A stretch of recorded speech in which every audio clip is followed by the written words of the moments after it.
100 soldiers pour through the crack into the ruined city exclusion zone, while 5 drones circle overhead and begin their sweep. But this kind of surveillance relies on human eyes behind a screen, and human eyes miss monsters that stay perfectly still.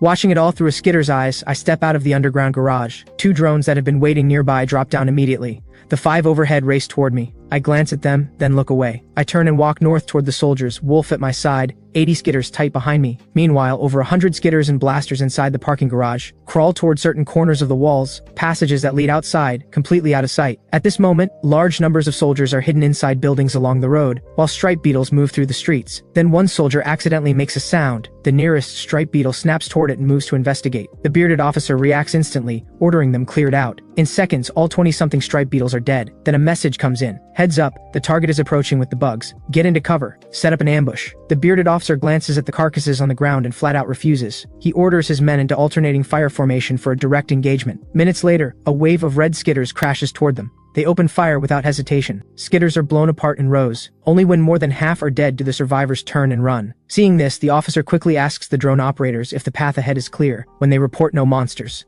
in sight, he orders the pursuit. Moments later, the bearded officer spots me standing at the front of the swarm. He looks around at the surrounding buildings, and a bad feeling settles in his gut. The next second, countless round, ball-shaped bugs crawl out from the buildings. One hit and they explode, spraying acid in every direction. The soldiers are forced to pull toward the center, and at that moment, skitters leap from the second floor and detonate themselves mid-air. A downpour of acid rains down, and the entire unit is wiped out. Wolf steps forward and asks what to do with the bodies. Leave them all here, I say, and I make one thing clear: no human corpses are ever to be fed to the Prime Hive. I know the military will send more, better equipped, better armed. So I send Wolf out with the bulk of the skitters to hunt. We need to evolve the spine nest fast. I need ranged firepower. Back at the Prime Hive, I watch a massive cocoon slowly tear open. The blaster leader sees me and lumbers over. Boss, the name's DeLong. Just as I'm wondering what DeLong can actually do, the swarm mine network flashes an image. Wolf is surrounded by striped beetles. I grab DeLong and the remaining skitters and move out immediately. Out on the ruins, bodies are piled everywhere. Wolf and the skitters are surrounded on all sides by a massive swarm of striped beetles, but they show no fear, just screech in unison with Wolf. Even I'm taken aback by the sheer number of striped beetles. Something is off, I can feel it, but there's no time to think. For this rescue, I leave only a few dozen blasters to guard the hive and bring everything else, but even that might not be enough against numbers like this. Watch me, Sovereign. DeLong tucks in his head and limbs, curls into a ball, and rolls straight into the striped beetles. He barrels through them wildly,